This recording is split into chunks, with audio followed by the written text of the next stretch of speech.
ಬೆಂಗಳೂರಿನ ಚಿತ್ರಮಂದಿರವೊಂದರಲ್ಲಿ ಮಹಿಳೆಯರ ಶೌಚಾಲಯದಲ್ಲಿ ಗೌಪ್ಯವಾಗಿ ಮೊಬೈಲ್ ಇರಿಸಿ ವಿಡಿಯೋ ರೆಕಾರ್ಡ್ ಮಾಡುತ್ತಿದ್ದ ನೇಪಾಳ ಮೂಲದ 17 ವರ್ಷದ ಅಪ್ರಾಪ್ತನನ್ನು ಮಡಿವಾಳ ಪೊಲೀಸರು ಬಂಧಿಸಿದ್ದಾರೆ.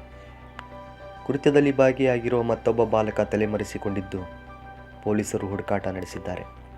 ಚಿಕ್ಕಮಡಿವಾಳದ ವಿಪಿ ರಸ್ತೆಯ ಸಂಧ್ಯಾ ಥಿಯೇಟರ್ನಲ್ಲಿ ತೆಲುಗು ಸಿನಿಮಾವೊಂದರ ರಾತ್ರಿ ಶೋ ನೋಡಲು ಮಹಿಳೆಯೊಬ್ಬರು ಕುಟುಂಬದ ಜೊತೆ ತೆರಳಿದ್ದರು.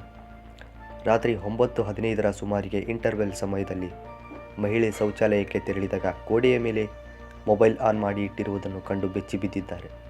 ತಕ್ಷಣ ಸಹಾಯಕ್ಕೆ ಕಿರಿಚಿಕೊಂಡು ಪಕ್ಕದ ಶೌಚಾಲಯದಲ್ಲಿದ್ದ ಅಪ್ರಾಪ್ತನನ್ನು ಹಿಡಿದಿದ್ದಾರೆ. ಆರೋಪಿಯನ್ನು ಸುತ್ತುವರೆದ ಜನರು ಹಿಗ್ಗಾಮುಗ್ಗಾ ಥಳಿಸಿ ಪೊಲೀಸ್ ಸಹಾಯವಾಣಿ 112ಗೆ ಕರೆ ಮಾಡಿದ್ದಾರೆ. ಸ್ಥಳಕ್ಕೆ ತೆರಳಿದ ಹೊಯ್ಸಳ ಸಿಬ್ಬಂದಿ ಆರೋಪಿಯನ್ನು ವಶಕ್ಕೆ ಪಡೆದು ಮೊಬೈಲ್ ಜಪ್ತಿ ಮಾಡಿದ್ದಾರೆ. ಸಂತ್ರಸ್ತೆ ನೀಡಿದ ದೂರಿನನ್ವಯ ಪ್ರಕರಣ ದಾಖಲಿಸಿ ಆರೋಪಿಯನ್ನು ಬಾಲಮಂದಿರಕ್ಕೆ ಕಳಿಸಲಾಗಿದೆ. ಆರೋಪಿಯ ಸಂಬಂಧಿಕನು ಥಿಯೇಟರ್ನಲ್ಲಿ ಹೌಸ್ ಕೀಪಿಂಗ್ ಕೆಲಸ ಮಾಡುತ್ತಿದ್ದ. ಇತ್ತೀಚೆಗೆ ನಗರಕ್ಕೆ ಬಂದಿದ್ದ ಆರೋಪಿ ಸಂಬಂಧಿಕನ ಜೊತೆ ಥಿಯೇಟರ್ನಲ್ಲಿ ಉಳಿದುಕೊಳ್ಳುತ್ತಿದ್ದ. ಆರೋಪಿಯಿಂದ ಜಪ್ತಿ ಮಾಡಿದ್ದ ಮೊಬೈಲನ್ನು FSLಗೆ ರವಾನಿಸಲಾಗಿದೆ ಎಂದು ತಿಳಿಸಿದ್ದಾರೆ. ಮತ್ತೊಂದು ವಿಡಿಯೋದೊಂದಿಗೆ ಭೇಟಿಯಾಗೋಣ. ನಮಸ್ಕಾರ.